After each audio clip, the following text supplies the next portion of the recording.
Todo el mundo se ha dejado engañar por la historia del perro fiel. Mi bondadosa tía fue arrastrada al río por su perro guía y se ahogó. Pero el animal se pasa el día junto a la orilla derramando lágrimas. Todos lo odian con toda su alma y lo tachan de hipócrita. Solo yo sé que lo que él vigila no es el agua del río, sino a un dueño que jamás regresará. Hasta que aquella medianoche se puso a morderme y a cerrarme el paso con todas sus fuerzas. Fue entonces cuando descubrí que este perro escondía un secreto que nadie más conocía. El día del funeral de mi tía, todo el mundo agarró al perro y le dio una paliza tremenda. Lo hicieron aullar de dolor. Le partieron una pata y aún así salió corriendo. En ese momento yo estaba en la puerta viendo cómo el perro cojeaba. Cuando vino corriendo hacia mí, todos me gritaron que lo detuviera. Yo tenía intención de pararlo, pero me fijé en que aquel perro estaba llorando.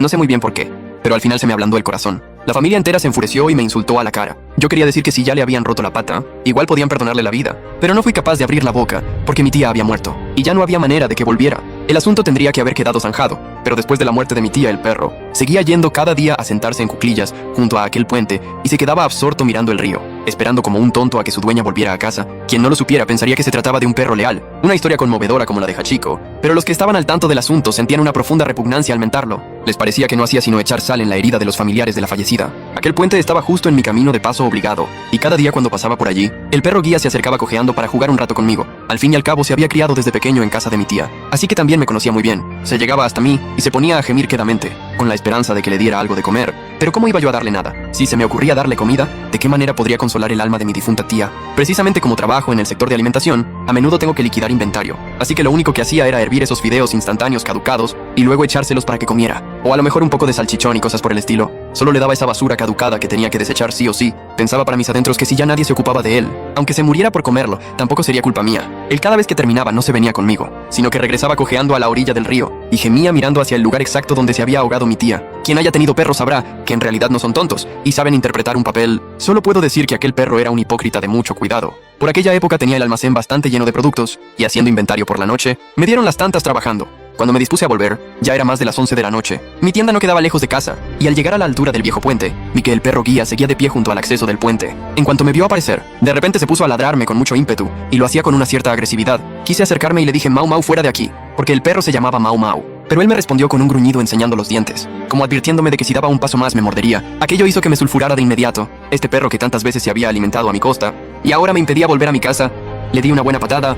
Como ya andaba cojo no pudo esquivarla, y no le quedó más remedio que apartarse a un lado lanzando un aullido lastimero. Cuando quise seguir avanzando, se me prendió del bajo del pantalón con los dientes, y no había manera de que me soltara para dejarme ir a casa. Aquello ya me sacó de mis casillas y le aticé un par de patadas más, hasta que por fin consintió en soltarme. Le eché una mirada de puro desprecio, y eché a andar por el puente. Entonces fue cuando divisé una figura más adelante. Era una muchacha que llevaba un vestido largo de tirantes de color rojo, cuyo borde le arrastraba por el suelo. Tenía la piel muy blanca y un aspecto sumamente frágil y delicado. Cuando me aproximé, pude ver que estaba completamente pálida, y se dirigió a mí con una voz muy débil y apagada, preguntándome si podía acompañarla a su casa. No se atrevía a cruzar el puente porque el perro la había amedrentado. Yo para mis adentros pensé que si la muchacha tenía tan mal semblante, a lo mejor era justamente porque el perro le había dado un buen susto. Le dije que no se preocupara, que el perro, aunque era muy ladrador, antes había sido perro guía, y que jamás se atrevía a morder a nadie, sino que se lo dijeran a él, que acababa de soltarle unas cuantas patadas, y ni con esa se había atrevido a morder. Pero la muchacha, por más que le decía, no se decidía a pasar, y con mucha delicadeza me suplicó que le echara una mano. Vi que en efecto la chica estaba muerta de miedo, así que no me quedó más remedio que asentir y decirle que de acuerdo, y dar la vuelta para acompañarla. Al volver a pasar junto a Mau Mau, este que jamás mordía a nadie se puso como un perro rabioso, y de repente se lanzó con violencia contra la muchacha. Soltó un ladrido de una fiereza como yo nunca le había oído. Aún no me había repuesto de la impresión cuando le vi abalanzarse para morder a la chica. Menudo susto me llevé, y sin pensarlo dos veces lo aparté de una patada. Mau Mau rodó por los suelos, y forcejeando se incorporó de nuevo, y cojeando volvió a arrojarse sobre la muchacha. La pobre chica estaba pálida del susto, y se escondió detrás de mí toda temblorosa. Le toqué la mano que me había puesto en el hombro, y la tenía helada del miedo que pasaba. No desprendía calor alguno. Aquello me sulfuró todavía más. Este perro de verdad que no sabe apreciar lo que se hace por él. Si no hubiera sido por mí aquel día, ya le habrían quitado la vida hace tiempo. Y ahora si encima corre el rumor de que muerde, fijo que los vecinos del barrio lo matan a palos sin contemplaciones. En un arrebato, partí una rama del árbol que había junto al pilar del puente, y le aticé un buen barazo a Mau Mau, gritándole con furia que se largara de allí de inmediato. Mau Mau volvió a soltar un par de aullidos lastimeros, y al fin conseguí que se fuera a golpes, pero no dejaba de volver la cabeza a cada paso, sin ninguna intención de alejarse demasiado. Temiendo que pudiera atacar a la muchacha, no me quedó más que soltar un suspiro y decirle a la chica que la acompañaba a su casa, aunque a Mau Mau ya lo habíamos echado de casa nosotros. Aún así no tuve más remedio que disculparme con la muchacha en su nombre. Le dije que de normal el perro jamás mordía a las personas, y que no sabía qué mosca le había picado. Igual era por haber pasado tanto tiempo fuera de casa, y poco a poco se le habría despertado un instinto salvaje. La muchacha seguía mostrándose frágil, y sin atreverse apenas a hablar, así que la fui acompañando por el camino. La noche de medianoche estaba especialmente oscura, y por allí no había farolas que alumbraran. La muchacha iba tan asustada que me agarraba la mano, y la tenía terriblemente fría. Miré hacia el suelo, pero estaba demasiado oscuro. y ni siquiera se distinguían nuestras propias sombras. Un camino nocturno tan peligroso como ese no era lugar para que una muchacha anduviera sola, cuando por fin la dejé en su destino. Se trataba de una vieja casa junto al río, seguramente de esas casas bajas del pueblo viejo que aún no han derribado. Era una construcción muy antigua y deteriorada. Empujó la puerta para abrirla y me preguntó si quería pasar un momento. Le dije que mejor lo dejaba, que tenía que volver a casa a descansar. Al ver que me mostraba tan cortés, tampoco insistió más, y echando un vistazo atemorizado a Mau Mau que nos seguía a lo lejos, me preguntó si la noche siguiente podría ir a recogerla de nuevo. Justo yo aún no había terminado de hacer el inventario, y calculé que también me tocaría quedarme hasta tarde, así que le dije que sí. Solo entonces la muchacha entró en la casa, pero no cerró la puerta del todo, sino que la dejó medio abierta y medio entornada. Yo hice el ademán de cerrársela por completo, pero ella me pidió que la dejara así para que corriera el aire. Respondí con un leve asentimiento, y me llevé a Mau Mau de vuelta por donde habíamos venido. Al volver la vista atrás un momento, vi que la muchacha había encendido la luz. Era una vieja bombilla incandescente que desprendía una luz mortecina, y ella permanecía de pie detrás de la puerta entreabierta, asomando apenas la cabeza para observarnos fijamente. Levanté la mano y le di un leve cachete en la cabeza a Mau Mau al tiempo que le decía: como vuelvas a meterte en líos ya verás. Mira cómo se ha quedado la pobre chica que no te quita los ojos de encima del susto. Al no estar la muchacha delante, Mau Mau ya no se mostraba agresivo, y daba vueltas a mi alrededor moviendo la cola. Sabía perfectamente que lo que quería era comida, así que no pude más que soltar un suspiro. En realidad no tenía ninguna intención de darle de comer, porque nada más verme se había puesto a gruñirme y a cerrarme el paso, pero al ver que no había nadie que lo alimentara volvía a ablandarme, y saqué del bolsillo un par de salchichas para dárselas. También le advertí con mucho énfasis que no se le ocurriera volver a morder a persona alguna, porque en nuestro pueblo, a los perros que muerden los mates sin contemplaciones. Me fui a casa a descansar un rato, y al día siguiente, cuando iba camino del trabajo, volví a ver a Peludo agazapado junto al río. A todo el que pasaba le movía la cola y le sacaba la lengua tan contento. No quedaba ni rastro de la fiereza que mostró la noche anterior. Parece ser que los mayores tenían toda la razón del mundo. Los animales se vuelven agresivos cuando cae la noche, pero de día bajan mucho la guardia y apenas están alerta. Aquella noche, al salir del trabajo, me acerqué de nuevo al puente de siempre, y resulta que Peludo se vino otra vez corriendo para ladrarme con furia. Sin ninguna paciencia, lo aparté de una patada. Llegué junto al puente y vi a la muchacha plantada allí mismo. No me extrañó en absoluto. Peludo le había vuelto a cortar el paso una noche más. Le dediqué una sonrisa amable, y ella, bastante azorada, me devolvió el gesto con un leve asentimiento. Después se acercó de nuevo y me tomó la mano. Aunque el miedo le había dejado las manitas como témpanos de hielo, mi corazón no pudo evitar latir de forma acelerada y violenta. Al fin y al cabo, era ya la segunda vez que aquella joven me agarraba la mano por voluntad propia. Yo suelo estar todo el santo día metido en mis tareas laborales. Apenas tengo tiempo ni oportunidad de tratar con chicas jóvenes. En esta ocasión, la miré un poco a hurtadillas. Era increíblemente blanca de tez, y también guapísima. Me encantaban especialmente sus hombros finos bajo aquel vestido de tirantes, pero no me atreví a seguir mirándola más. Yo no me hago ilusiones de esas de héroe que rescata a la doncella en apuros. Y es que aquella joven era de verdad muy hermosa. ¿Y qué soy yo a su lado? Un mindundi. Un pringadillo que trabaja en un supermercado de ultramarinos. Un auténtico pardillo. ¿Cómo iba yo a aspirar a un fénix semejante? Justo cuando pensaba estas cosas para mis adentros, Peludo se lanzó de repente sobre nosotros ladrando como un poseso. La muchacha, muerta de miedo, se abrazó a mí con todas sus fuerzas. Aquella sensación tan blandita y mullida hizo que se me fuera la cabeza por completo. De manera instintiva, la rodeé con mi brazo por los hombros, y ella no opuso resistencia alguna. Se dejó abrazar sin más. Yo, mientras tanto, me apresuré a soltarle un par de patadas a Peludo, ordenándole que se largara de allí pitando. Peludo dejó de ladrarle a la muchacha, pero cambió de objetivo y me agarró con fuerza los pantalones, sin soltarme a toda costa ni dejarme dar un paso. No había manera de que me permitiera acompañar a la joven de vuelta a su casa. No me quedó más remedio que darle un par de golpes secos en el hocico. El hocico de los perros es muy sensible, y el dolor le hizo salir huyendo entre gañidos lastimeros. Acompañé a la muchacha por el sendero que discurría junto a la orilla del río. Solo entonces pareció reaccionar de verdad, y algo avergonzada por el hecho de que la llevara agarrada por los hombros, agachó la cabeza y musitó un leve «gracias». Yo me esforcé al máximo por contener las palpitaciones de mi corazón, y durante todo aquel trayecto pude charlar con ella de muchas más cosas. Me dijo que se llamaba Xiaoming, y que trabajaba en una fábrica textil que había por las cercanías. Le comenté que mi madre también curraba en una fábrica textil, pero me extrañaba que una operaria textil tuviera las manos tan suaves y delicadas. Entonces ella me aclaró que trabajaba en la fábrica como contable administrativa. La falda del vestido de Xiaoming era muy larga, y según caminaba iba arrastrando por el suelo. Me daba mucha penita ver un vestido tan bonito estropearse así por el polvo. Cuando por fin la acompañé hasta la puerta de su casa, ella me invitó de nuevo a pasar un momento adentro. Debo admitir que me sentí muy tentado, porque me daba el presentimiento de que podía haber alguna oportunidad para que algo surgiera entre nosotros, así que me animé a entrar para charlar un poco más. Pero resulta que justo cuando acababa de cruzar el umbral de la puerta, Peludo, que andaba a lo lejos, se puso como loco de repente.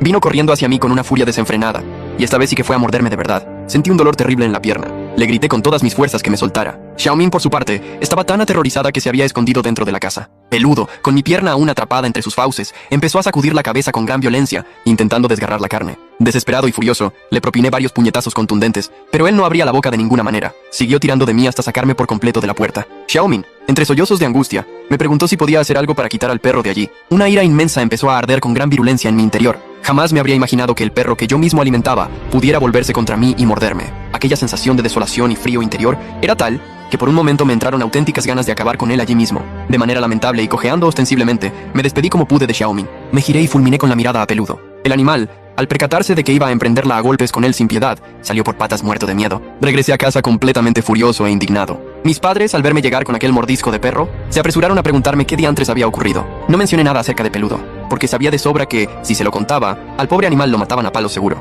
Así que les dije que me había mordido un perro callejero vagabundo. Mi madre, fuera de sí de la rabia, se pasó un buen rato despotricando. Yo, ya sentado sobre la cama, había tomado una firme y definitiva decisión. Tenía que quitarme a Peludo de encima como fuera. Llamé por teléfono al criadero de Golden Retriever de donde originalmente compré a Peludo. Les comenté que quería dejarles a Peludo una temporada en sus instalaciones, para que me ayudaran a buscarle una buena persona que quisiera adoptarlo. Me dijeron que de acuerdo, pero que hasta que apareciera alguien dispuesto a quedarse con Peludo, tendría que pagar 30 al día en concepto de manutención. Yo les solté indignado. Pero Rediez, si ni una persona gasta 30 al día en comer. Ellos se limitaron a contestarme que ese era el precio establecido para cuidar perros. La verdad es que no me quedaba otra alternativa. Así que a regañadientes acepté el trato. Acordamos que vinieran a recoger a Peludo a la mañana siguiente a primera hora. Nada más colgar el teléfono, mi madre entró con un frasco de yodo para desinfectarme la herida. Y se empeñó tajantemente en llevarme al hospital a que me pusieran la vacuna contra la rabia. Me decía que temía que aquel perro callejero pudiera tener alguna enfermedad. No me quedó más remedio que darle la razón. De camino al hospital, me vino a la mente Xiaoming. Así que aproveché para preguntarle a mi madre si sabía quién era Xiaoming, la de la fábrica textil. Ella me contestó que sí, que claro que la conocía. Volví a preguntarle entonces si sabía algo acerca de su situación familiar y económica. Mi madre dijo que no era nada buena, que eran muy pobres de solemnidad. Aquello me hizo sentir un gran alivio interior. Pensé que tenía toda la lógica, viendo la vieja y humilde casa donde vivía Xiaoming. Soy muy consciente de que andar comparando la situación económica de una muchacha es una actitud bastante ruin. Pero lo cierto es que tenía miedo. Miedo de haberme fijado y encaprichado sinceramente de ella. Y que luego la gente murmurara a mis espaldas que un sapo vulgar pretendía comerse a un cisne. Al día siguiente, vinieron para llevarse a Peludo. Me exigieron además un depósito de garantía de otros 1000 adicionales. Me dolió bastante soltar esa pasta, pero no me quedó más remedio que pagarlo también. Eso sí, les encargué con mucho énfasis que cada día sin falta me enviaran un pequeño vídeo de Peludo, para asegurarme por completo de que lo estaban cuidando en condiciones. Aquella misma noche, fui otra vez al encuentro de Xiaoming. Ella me estaba aguardando ya de pie junto al puente. Al verme aparecer, me dijo con cierta alegría: «Hoy no me he topado con aquel perro». Le dije que no se preocupara más, que ya me habían librado de aquel perro definitivamente, que andaría ahora a decenas de kilómetros de distancia. Solo entonces Xiaoming respiró al fin tranquila. Íbamos caminando juntos, y yo me sentía un tanto cohibido y avergonzado. Le comenté que aquello me daba la sensación de ser una auténtica cita. Entonces ella, de forma repentina, me tomó de la mano una vez más, y me confesó que ella también sentía aquello como una cita verdadera. Yo estaba en la auténtica gloria, la verdad. Sentía todo mi cuerpo ligero como una pluma flotando en el aire. Aquel día había llovido antes. El camino junto al río estaba lleno de barrizales. Me fijé otra vez en que su larga falda iba arrastrando por el suelo embarrado. Quise agacharme para levantársela un poco y evitar que se manchara, pero ella se aferró con fuerza al borde de la falda, sin dejarme que la tocara de ninguna de las maneras. Me sentí un tanto violento e incómodo. Le aclaré de inmediato que no era mi intención propasarme ni nada parecido. Justo en ese instante, Xiaoming inclinó la cabeza de repente hacia mí y me depositó un suave beso justo en la frente. Fue un beso fresquito y terriblemente dichoso. Mi corazón empezó a latir con un ritmo acelerado y atronador en el pecho, porque aquella era la primera vez en toda mi vida que una muchacha me daba un beso. Ella soltó una risilla divertida y me dijo: «Ya sé que no eres ningún fresco ni un aprovechado. Eres una buena persona». Cuando por fin llegamos a su casa, Xiaoming me invitó de nuevo a pasar un ratito dentro. Esta vez sin la férrea oposición de Peludo, por fin pude acceder al interior de su hogar. Me sirvió un vaso de agua fresca y me comentó que iba a darse una ducha rápida. Yo, mientras tanto, me quedé aguardando sentado en una silla de su casa, escuchando el murmullo del agua al caer proveniente del cuarto de baño y rememorando aún el beso que acababa de plantarme en la frente. Me sentía la mar de abochornado y nervioso por dentro. Tragaba saliva con dificultad y nerviosismo. Sin poder evitarlo, le di varios sorbos al agua que me había servido, hasta terminar de vaciar por completo el vaso entero. Tal vez fueran solo los nervios acumulados, pero el caso es que a escondidas me puse a mandarle un mensaje de móvil a mi madre. Le pregunté: «Mamá, ¿tú crees que Xiaoming es guapa de verdad?». Mi madre me respondió enseguida, casi al instante. Me dijo que andaba ahora mismo en el turno de noche, y añadió que en la fábrica había visto alguna foto de Xiaoming. Que sí, que era bastante guapa. Yo andaba a la mar de cortado y turbado. Le solté en otro mensaje que creía que me había enamorado de ella, que quería tener una relación seria con ella. Mientras andaba con aquellos mensajes, Xiaoming salió ya de la ducha. Se había puesto otro vestido diferente, un camisón fino de tirantes, aunque la falda le seguía siendo muy larga igualmente. Llevaba el cabello aún húmedo, cayéndole sobre los delicados hombros. Se acercó hacia donde yo estaba y se sentó junto a mí. Yo apenas me atreví a mirarla directamente. Ella me preguntó qué me ocurría. Yo, con la cabeza gacha, musité en voz baja: «Es que eres demasiado hermosa». A ella le hizo gracia y soltó una risita cristalina. De repente me cogió la cara con ambas manos y me preguntó si era verdad que nunca antes había tenido una novia. Sentí que el rubor me subía a las mejillas de forma evidente y afirmé en un leve susurro apenas audible: «No sé muy bien por qué ni cómo fue, pero de pronto sentí la cabeza muy pesada y embotada. Mi vista empezaba a nublarse y oscurecerse». Justo en ese momento, mi teléfono vibró con un nuevo mensaje entrante. Era un mensaje nuevo de mi madre que acababa de llegarme. Con gran dificultad y esfuerzo, alcé el teléfono para mirar la pantalla y pude leer que mi madre me había escrito: «¿Pero tú qué disparates andas diciendo ahora? Si esa mujer todavía siguiera viva hoy en día, tendría ya edad suficiente para ser tu propia abuela». Yo no alcancé a reaccionar de buenas a primeras, y acto seguido vi que me enviaba una fotografía antigua. Era una vieja foto amarillenta ya por el tiempo, en blanco y negro. En ella aparecía posando un grupo numeroso de personas. En la parte superior de aquella foto podía leerse claramente: «Fotografía colectiva de la fábrica textil de Mianyang, año 1980. En una de las esquinas de aquella imagen aparecía retratada una muchacha muy joven y hermosa, y su aspecto era clavado, exactamente igual al de Xiaomin. Me quedé contemplando aquella foto antigua con la mirada perdida y atónita. Luego giré la cabeza de golpe para mirar a Xiaomin directamente. Ella me estaba observando fijamente con el rostro completamente pálido y sin sangre, y mi cabeza se sentía cada vez más y más pesada e insoportable, hasta que me desplomé sin remedio hacia el suelo. Solo entonces pude verlo con total claridad. A pesar de que dentro de aquella casa había las luces encendidas, sentía como mi respiración se iba volviendo más y más angustiosa y difícil. Mis ojos se abrían y cerraban con gran dificultad y pesadez. Apenas podía distinguir ya a Xiaomin agarrándome por los pies y empezar a tirar de mí hacia el exterior. A pesar de que su apariencia era la de una joven grácil y delicada, su fuerza resultaba ser increíblemente poderosa. En apenas un santiamén, ya me había sacado a rastras al exterior de la vivienda. Me fue arrastrando sin pausa en dirección hacia la orilla del río. El contacto con el agua tan fría y helada del río empapó por completo todo mi cuerpo. Aquello me hizo recobrar la conciencia de repente, de forma muy lúcida. Pero mi cuerpo, sin embargo, seguía sin ser capaz de reunir la más mínima fuerza. El agua del río. De vez en cuando el agua me cubría la cara, y me hizo tragar bastante agua. Era un dolor insoportable. Xiaomin estaba a mi lado. De repente me agarró la cara, y me empujó bajo el agua. Intenté forcejear, pero no tenía fuerzas. Solo podía dejar que el río me tragara. Todo se volvía negro a ratos. De repente se oyó el ladrido de un perro. Xiaomin, que me sujetaba por los hombros, soltó un grito. Me soltó de golpe y salió corriendo hacia la orilla. Fue entonces cuando vi que Mao Mao había aparecido a mi lado. Estaba empapado. Me agarraba la ropa con los dientes y tiraba de mí con todas sus fuerzas hacia la orilla. Tosí varias veces con mucha dificultad y eché un montón de agua. Aún no me había recuperado del susto cuando me pregunté por qué la foto de Xiaomin era de 1980 y qué significaban las palabras de mi madre. Dijo: si siguiera viva podría ser tu abuela. ¿Acaso quería decir que Xiaomin ya estaba muerta? Mao Mao gemía nerviosa a mi lado, y de vez en cuando me empujaba con la cabeza. Solo pude darle unas palmaditas en la cabeza, recuperar el aliento y ponerme de pie. No entendía cómo Mao Mao había llegado hasta allí. Se suponía que debía estar en la granja de Golden Retrievers a decenas de kilómetros, pero en ese momento no tenía tiempo para darle muchas vueltas. Tuve que echar a correr hacia el puente. Yo cojeando y el perro también cojeando. No sé si las nubes taparon la luna, pero a medida que huía, el cielo se volvió más y más oscuro, hasta el punto de no verse nada. Solo podía distinguir el puente a lo lejos, muy borroso. Tenía la mente en blanco. Solo sabía que tenía que correr. Pero mientras corría empecé a notar algo extraño. Aquel puente parecía un espejismo. Por mucho que corriera hacia él, la distancia no parecía disminuir. Daba la sensación de estar corriendo en el mismo sitio. Intenté girarme para mirar atrás, pero al hacerlo, me quedé de piedra. Aquella casucha destartalada seguía justo detrás de mí. Xiaomin llevaba un vestido rojo y se escondía tras la puerta entreabierta. Asomó la cabeza y se quedó mirando fijamente a Mao Mao, que estaba a mi lado. ¿Cómo era posible? Llevaba tanto rato corriendo. ¿Por qué seguía en el mismo sitio? De repente, Mao Mao empezó a ladrar furiosamente. Me agarró el pantalón con la boca y me arrastró hacia un bosquecillo aún más oscuro. Normalmente jamás me habría metido en el bosque en esa situación, porque dentro estaba todo aún más negro. Pero estaba agotado, casi sin fuerzas, así que solo podía dejar que Mao Mao me arrastrara. Pero al adentrarme en el bosque, todo cambió. Dentro del bosque había incluso más claridad que fuera. Alcé la vista al cielo. Hacía un momento la luna estaba tapada por las nubes, pero ahora brillaba con fuerza en lo alto. Aún asustado, miré hacia la zona de la que acababa de escapar, y me di cuenta de que solo la ribera del río estaba sumida en una oscuridad total. El resto estaba bastante iluminado. Qué raro. ¿Acaso no se podía caminar por la orilla del río? No quise darle más vueltas. Avancé a propósito entre los árboles y por fin conseguí volver al puente. Al llegar a casa, mis padres estaban en el turno de noche en la fábrica textil. Me senté solo en la puerta, recuperando el aliento a bocanadas. Cuando me tranquilicé, saqué el móvil y le pregunté al encargado de la granja de perros. ¿Y Mao Mao? Tardó un buen rato en responderme, y para mi sorpresa, me envió directamente 2000 yuanes por Alipay, diciendo: lo siento, el perro se ha perdido. Llevamos horas buscándolo y nada. Así que mira, te devuelvo el dinero y te damos 1000 más de compensación. Lo sentimos mucho. Adiós. No nos molestes más. Me quedé helado. Le escribí: el perro está conmigo. Pero el mensaje no se envió.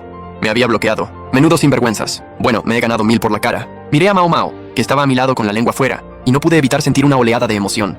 Le dije: tú ya te habías dado cuenta de que algo raro pasaba con Xiaomin, ¿verdad? Claro. Mao Mao no entendía mis palabras. Solo movía la cola a mi lado. No pude contener el llanto al recordar todas las patadas que le había dado por culpa de Xiaomin esos días. Me sentía fatal. La abracé sin poder contenerme y le dije: a partir de ahora no te voy a volver a dar comida caducada. Mao Mao ladró 2 veces entre mis brazos. La subí al piso de arriba. Cerré la habitación con llave e incluso eché el pestillo a las ventanas. Me tumbé en la cama temblando. Ahora solo ella podía estar conmigo. Al principio creí que después de todo lo vivido, esa noche no pegaría ojo del miedo. Pero cuando me tranquilicé, el cuerpo me pesaba cada vez más. No sé qué demonios me había dado de beber Xiaomin, pero me costaba horrores mantener los ojos abiertos. Estaba tumbado en la cama. Mao Mao me rozaba la mano con el hocico, sin hacer ni un ruido. Me quedé dormido sin darme cuenta. No sé cuánto tiempo dormí, cuando de repente oí que llamaban a la puerta. Hacía un momento no podía ni abrir los ojos del sueño, pero ahora me desperté sin la menor dificultad. Aún no había amanecido. Las farolas de fuera se colaban por la ventana, con una luz tenue. Pensé que eran mis padres llamando, así que fui enseguida a abrir. Pero al levantarme me di cuenta de que Mao Mao no estaba. Qué raro. ¿No estaba en la habitación hace un momento? Algo me olía mal, así que grité hacia la puerta. ¿Quién es? Pero no hubo respuesta. Si no contestaban, yo desde luego no iba a abrir. Llamé a Mao Mao dentro de la habitación, pero no obtuve respuesta. Entonces intenté encender la luz, pero no sé por qué. Por más que apretaba el interruptor, la luz no se encendía. De repente, el pomo de la puerta empezó a girar. Me giré sobresaltado. y vi cómo el pomo se bajaba lentamente, y la puerta se entreabría. Detrás de la rendija se veía media cara pálida como la cera, con unos ojos enormes que me miraban fijamente. Era Xiaomin, sin duda. Casi grito del susto. Mi cuerpo retrocedió bruscamente. Pero si yo había cerrado la puerta con llave, ¿cómo podía haberla abierto? Aterrado pensé en abrir la ventana y saltar, pero justo en ese momento, se oyó de repente un ladrido en la habitación. Era el ladrido de Mao Mao, pero no había rastro de ella en el cuarto. ¿De dónde venía el sonido? Al oír el ladrido de Mao Mao, me detuve en seco. Entonces me fijé en que Xiaomin seguía en la puerta, sin intención de entrar. Aquello me desconcertó. Si Mao Mao no estaba dentro, ¿por qué no entraba? Y además, el ladrido que acababa de oír parecía provenir claramente de dentro de la habitación. ¿Por qué no la veía? Entonces sentí un escalofrío. ¿Acaso estoy soñando? Era muy probable. Hacía un momento estaba completamente aturdido. ¿Cómo era posible que ahora estuviera tan lúcido de repente? Y además, Mao Mao estaba en la habitación. ¿Cómo podía haber desaparecido de golpe? Solo un sueño podía explicarlo. Pero nunca había tenido un sueño tan vívido. Incluso llegué a pensar en la idea siniestra de un desdoblamiento. Tragué saliva. Dejé de intentar abrir la ventana, y me quedé mirando fijamente a Xiaomin. Ella, al ver que no salía, cerró la puerta lentamente. Se oyeron pasos bajando las escaleras. Eso me hizo suspirar aliviado. En ese momento no sabía muy bien qué hacer, pero por el ruido de los pasos, parecía que ya se había ido, aunque no me atrevía a salir a comprobarlo. De todas formas, la situación no era tan terrible todavía. Al fin y al cabo podía ver y sentir. Aunque dentro no funcionara la luz, al menos la tenue luz de las farolas de fuera me consolaba un poco. Giré la cabeza instintivamente para mirar la farola, y justo me encontré cara a cara con Xiaomin. Estaba agarrada a la ventana del segundo piso de mi casa, con su cara tan cerca de la mía, que el corazón casi se me para del susto. Salí corriendo hacia la puerta, y agarré el pomo. Justo entonces, se volvió a oír un ladrido. Espera, de repente pensé, ¿y si Xiaomin solo quería que yo abriera la puerta? Se me ocurrió una hipótesis. Estoy soñando. Xiaomin le tiene miedo al perro, y no se atreve a aparecer dentro de la habitación, así que intenta asustarme de todas las formas, para que salga yo por voluntad propia, ya sea por la puerta o por la ventana, justo lo que ella quiere. Si no, ¿por qué no había entrado directamente empujando la puerta? Al pensarlo, me armé de valor y me senté directamente en la cama. Dejé que Xiaomin me mirara fijamente desde la ventana, e hice como si no pasara nada. Incluso le dije, no intentes asustarme, no voy a salir de esta puerta. Sé que le tienes miedo a Mao Mao, y él está aquí conmigo. Para confirmar mi teoría, cogí el móvil y miré la hora, las 2:05. Tras comprobar la hora, presioné la pantalla otra vez, para volver a mirar la hora, las 20:27. Tal como sospechaba, solté una risa fría. Es una característica de los sueños. Había leído antes información sobre cómo controlar los sueños, y decía que cuando una persona está soñando, el tiempo da saltos. Cada vez que miras es diferente. Por eso algunos expertos adquieren la costumbre de mirar la hora 2 veces seguidas. Si entre una y otra hay un gran salto temporal, es la prueba de que estás en un sueño. Ya había confirmado mi hipótesis, así que no iba a caer en la trampa de Xiaomin. Y por fin su cara ya no tenía aquel horrible aspecto pálido y cadavérico, sino que fue recuperando la calma poco a poco. Opté por tumbarme, y por mucho ruido que hubiera afuera, cerré los ojos y no respondí ni miré. No sé cuánto tiempo pasó. Cuando volví a abrir los ojos, por fin había amanecido. Mao Mao estaba a mi lado. Al verla sentí como si viera a un familiar. Enseguida quise abrir la puerta, pero me daba miedo estar como el día anterior, en un sueño. Así que llamé a mis padres. Cuando mi madre contestó, se puso hecha una furia. Dijo que acababa de volver del turno de noche, y que si podía dejarla dormir un poco más. Solo entonces me tranquilicé. Enseguida fui con Mao Mao a la habitación de mis padres. En cuanto vieron a Mao Mao, se pusieron furiosos. Enseguida protegí a Mao Mao, y les conté todo lo que me había pasado esos días. Mi madre me escuchó totalmente impactada, y me preguntó si me había vuelto loco de tanto soñar. Me desesperé, y les obligué a levantarse, para llevarles a la casa de Xiaomin. Pero cuando llegamos de día, me quedé de piedra. La casa de Xiaomin ya no estaba. En su lugar había un solar vacío. ¿Cómo era posible? Durante las últimas noches, yo había visto claramente la casa vieja. La expresión de mis padres se torció. Mi padre se giró hacia mi madre y la miró.